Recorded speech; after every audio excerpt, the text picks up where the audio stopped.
Oke, assalamualaikum warahmatullahi wabarakatuh. Perkenalkan, nama saya Anissa Ramadhani Aulia Putri dengan NIM 2022-0111-32. Di sini saya ingin menjawab kuis tata kelola perusahaan dan manajemen resiko. Yang pertama itu, pertanyaan itu, apa itu value at risk? VAR. VAR ini adalah salah satu alat yang digunakan dalam manajemen risiko keuangan untuk mengukur potensi kerugian yang mungkin terjadi pada sebuah portofolio atau aset dalam jangka waktu tertentu. Dengan tingkat kepercayaan yang sudah ditentukan, VAR memberikan gambaran tentang seberapa besar kerugian yang bisa terjadi dengan tingkat probabilitas tertentu dalam waktu tertentu, misalnya sehari, seminggu, atau sebulan. Sederhananya, VAR memberitahu kita seberapa besar kerugian yang dapat diterima dalam kondisi pasar tertentu. Sebagai contoh, jika kita memiliki VAR hari yang sebesar 1 juta pada tingkat kepercayaan 95%, itu berarti bahwa dalam satu hari ada 95% kemungkinan bahwa kerugian yang terjadi tidak akan lebih besar dari 1 juta. Untuk lebih memahaminya, mari kita bayangkan sebuah perusahaan atau seseorang investor yang memiliki portofolio investasi dengan mengetahui nilai VAR. Mereka bisa merencanakan langkah-langkah mitigasi risiko seperti hedging atau diversifikasi agar kerugian yang lebih besar dari nilai yang diprediksi tidak terjadi. Selanjutnya ini adalah mengapa VAR penting dalam manajemen risiko keuangan. Yang pertama itu ada menyediakan ukuran risiko yang jelas. Dalam dunia investasi dan keuangan, penting untuk mengetahui seberapa besar risiko yang kita hadapi. VAR memberikan sebuah angka konkret yang membantu para manajer risiko atau investor memahami seberapa besar potensi kerugian yang bisa terjadi dalam portofolio mereka. Misalnya, jika sebuah portofolio memiliki VAR sebesar 500 juta dalam satu bulan pada tingkat kepercayaan 99%, artinya ada 1% kemungkinan kerugian yang bisa melebihi 500 juta dalam satu bulan tersebut. Yang kedua, ini ada batasan risiko yang dapat diterima. VAR membantu dalam menentukan batasan risiko yang dapat diterima oleh suatu organisasi atau individu. Dengan mengetahui VAR, investor bisa mengatur batas kerugian yang masih bisa diterima dalam pengelolaan keuangan mereka. Hal ini sangat membantu dalam pengambilan keputusan yang lebih terukur. Yang ketiga itu alat pengukuran dan pelaporan yang standar. Nah, VAR menjadi standar yang banyak digunakan oleh lembaga-lembaga keuangan dan bank untuk melaporkan dan mengukur risiko portofolio mereka. Regulator di berbagai negara juga menggunakan VAR untuk memastikan bahwa lembaga-lembaga keuangan memiliki cadangan modal yang cukup untuk menghadapi potensi kerugian yang bisa terjadi. Yang keempat, itu meningkatkan transparansi dan kepatuhan regulasi. Bagi banyak perusahaan dan lembaga keuangan, mengukur VAR adalah kewajiban yang ditetapkan oleh regulator untuk menjaga kestabilan sistem keuangan. Dengan demikian, VAR tidak hanya digunakan untuk manajemen internal, tetapi juga untuk mematuhi aturan yang berlaku. Nah, di sini itu ada 3 pendekatan umum dalam menghitung value at risk. Yang pertama itu ada pendekatan parametrik atau analitik. Pendekatan parametrik ini adalah metode yang paling sederhana dan paling sering digunakan. Pendekatan ini mengasumsikan bahwa perubahan harga aset tertentu atau returns portofolio mengikuti distribusi probabilitas tertentu, biasanya distribusi normal.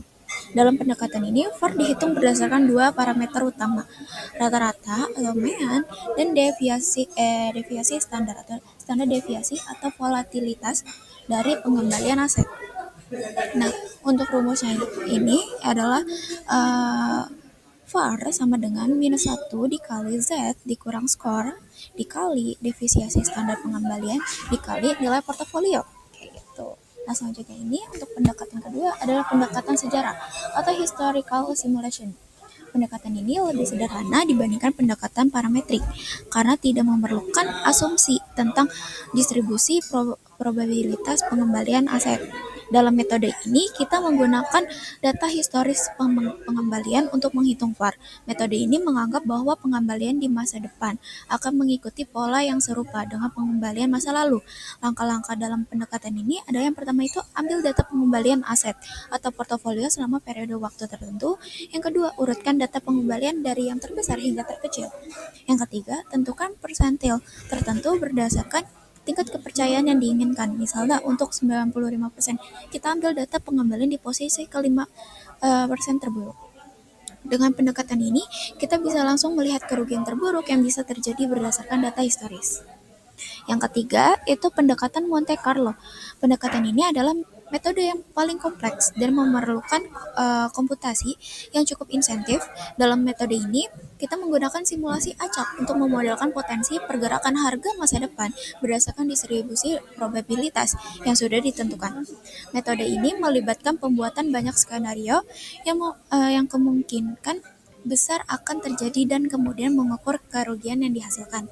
Langkah-langkah dalam metode ini yaitu menetapkan model matematis untuk pergerakan harga aset, misalnya model stokastik seperti geometric Brownian motion. Dan yang kedua itu melakukan simulasi ribuan atau bahkan jutaan jalur harga yang berbeda. Yang ketiga, menghitung distribusi kerugian dari hasil simulasi tersebut. Nah, contoh menghitung VAR, metode variance coverage ini yaitu misalkan sebuah portofolio memiliki nilai sebesar 1 miliar dengan standar deviasi imbal hasil harian itu 1% dan tingkat kepercayaan itu 95%. Tingkat kepercayaan 95%, standar deviasi itu 1% atau didesimalkan 0,01. Skor Z-nya itu 95% atau dibagi atau 1,65%. Nah, penghitungan VAR ini minus 1 dikali skor Z-nya itu 1,65 dikali 0,01 dikali 1 miliar yang hasilnya itu minus 16.500. Jadi, VAR dengan tingkat kepercayaan 95% adalah 16.500. Ini berarti ada kemungkinan 5% kerugian akan melebihi 16.500 dalam satu hari. Nah, kesimpulannya itu, value at risk adalah alat penting dalam manajemen risiko keuangan yang membantu investor dan perusahaan untuk mengukur potensi kerugian yang mungkin terjadi dalam periode waktu tertentu. Dengan ketiga pendekatan umum untuk menghitung VAR, setiap pendekatan memiliki kekuatan dan kelemahan tersendiri. Pendekatan parametrik lebih sederhana dan cepat digunakan, sementara pendekatan sejarah dan Monte Carlo menawarkan fleksibilitas lebih dalam perhitungan, terutama jika asumsi distribusi tidak mudah diprediksi. VAR memberikan gambaran yang jelas mengenai potensi kerugian, dan ini penting bagi manajer risiko untuk membuat keputusan yang tepat dalam mengelola portofolio dan menjaga kestabilitasan keuangan. Oke, itu presentasi dari saya. Sekian jawaban saya. Kurang lebihnya mohon maaf. Wassalamualaikum warahmatullahi wabarakatuh.